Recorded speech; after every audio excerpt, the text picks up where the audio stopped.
प्रधानमंत्री मोदी को guest of honour बुलाया गया है बेस्टिल डे ऑफ फ्रांस पर। बेस्टिल डे फ्रांस के रिपब्लिक डे को कहा जाता है, लेकिन प्रधानमंत्री फ्रांस सिर्फ गेस्ट ऑफ ऑनर बनने ही नहीं जा रहे हैं। दरअसल वहां वो एक बड़ी डील करने जा रहे हैं, एक ऐसी डील जिससे चीन अंदर ही अंदर हिल गया है। ये डील कोई ऐसी वैसी डील नहीं है दोस्तों, बल्कि उन लड़ाकों की डील है जो अकेले ही चीन और पाकिस्तान के सभी विमानों को पलक झपकते ही नेस्तनाबूद कर सकता है। दोस्तों हम बात कर रहे हैं रफाल लड़ाकों की। ये एक advance multi role combat aircraft है, यानी ये विमान युद्ध में कई विमानों का काम खुद अकेले कर सकता है।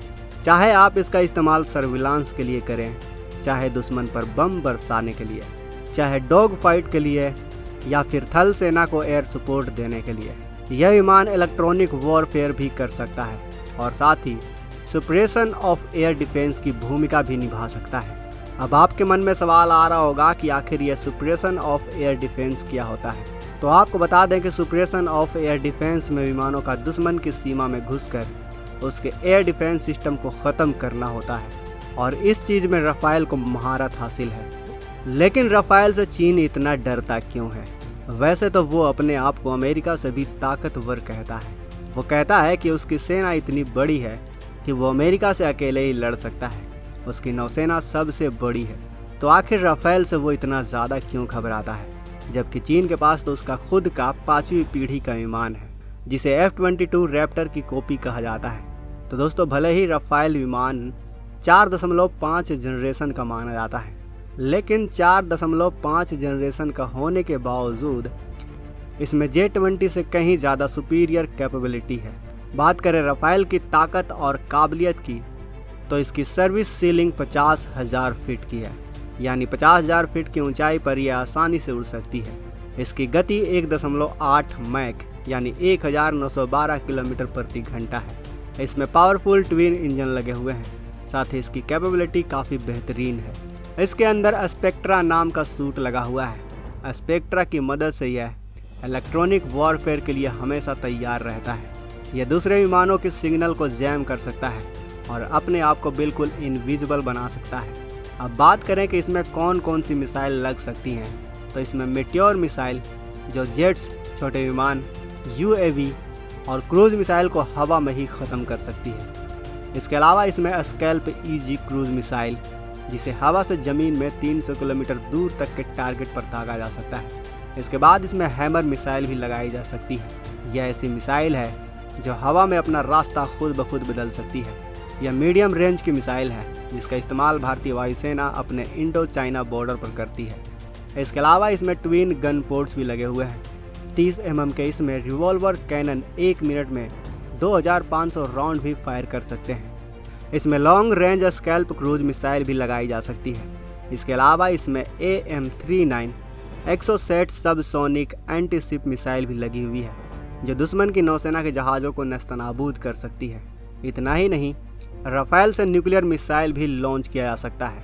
दोस्तों इसके अंदर M88 ट्विन इंजन लगा हुआ है जो 50 किलो का न्यूटन ड्राई थ्रस्ट जनरेट करता है और आफ्टर बर्न शुरू होने के बाद 75 किलो न्यूटन का पावर फोर्स जनरेट करता है, जिसके वजह से रफाल 1.8 मैक की स्पीड को कुछ ही सेकंड में छू लेता है और 3700 किलोमीटर की रेंज यह आसानी से कवर करता है। साथ ही इसमें ऐसी खासियत भी है कि यह बड़ी रिफ्यूलिंग कर सकता है, यानी अगर 10 रफाल विमान उड़ रहे हैं और पहले वाले रफाल का फ्यूल ख़त्म हो गया है, तो कोई भी रफाल विमान उस रफाल के साथ अपना फ्यूल शेयर कर सकता है। इसे वैसे तो 4.5 जनरेशन का कहा जाता है, लेकिन इसमें 5वीं पीढ़ी के लड़ाकू विमान की क्षमता और ताकत है, क्योंकि इसके अंदर AESA रडार है जो सुपीरियर डिटेक्शन देता है। इतना ही नहीं, इस विमान में ऑक्सीजन जनरेशन सिस्टम भी लगा हुआ है, यानी इसमें लिक्विड ऑक्सीजन भरने की ज़रूरत नहीं पड़ती। यह विमान इलेक्ट्रॉनिक स्कैनिंग रडार से 3D मैपिंग कर रियल टाइम में दुश्मन की पोजीशन खोज लेता है।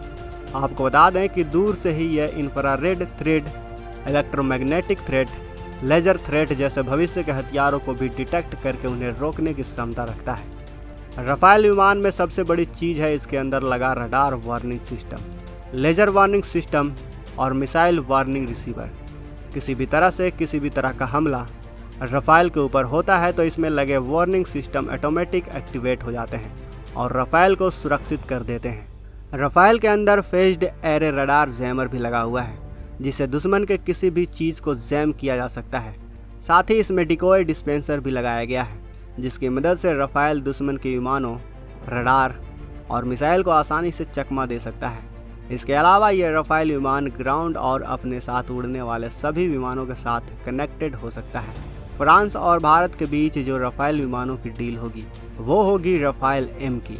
रफ़ाल एम रफ़ाल लड़ाकू विमान का नौसैनिक वर्जन है जिसका पूरा नाम रफ़ाल मैरीटाइम है।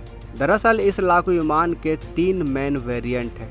रफ़ाल सी सिंगल सीट जो ज़मीन से इस्तेमाल किया जाने वाला वर्जन है। रफ़ाल बी 2 सीटों वाला ज़मीन से इस्तेमाल किया जाने वाला संस्करण है जिसे हमारी वायुसेना भी इस्तेमाल कर रही है। और रफ़ाल एम जो सिंगल सीट नेवी वर्जन है। इन रफ़ाल एम विमानों को INS विक्रांत पर तैनात किया जाएगा। वहीं चीन का J-20 अभी तक कोई भी युद्ध नहीं लड़ा है, जबकि रफ़ाल का इस्तेमाल अलग अलग सिचुएशन में अलग अलग देशों जैसे इराक, सीरिया जैसे कई देशों के साथ युद्ध में इसने अपनी ताकत पूरी दुनिया को दिखाई है। अब आप ही बताइए, रफ़ाल सुपीरियर है या चीन का J-20? यही कारण है कि चीन और पाकिस्तान रफ़ाल से इतना डरते हैं। पहले भारत ने वायुसेना को रफ़ाल से सशक्त किया और अब नौसेना की बारी है। तो दोस्तों, आपका इस पर क्या कहना है? क्या रफ़ाल एम हमारी नौसेना के लिए बेस्ट है या फिर आपके नज़र में कोई और ऐसा विमान है? अपनी राय हमें कमेंट बॉक्स में अवश्य बताएं।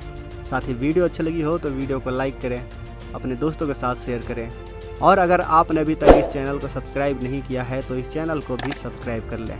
साथ ही बगल में जो बेल आइकन का बटन है उस पर ऑल पर भी क्लिक कर लें ताकि हमारी आने वाली वीडियो को आप मिस ना कर सकें। मिलते हैं अगले वीडियो में। जय हिंद।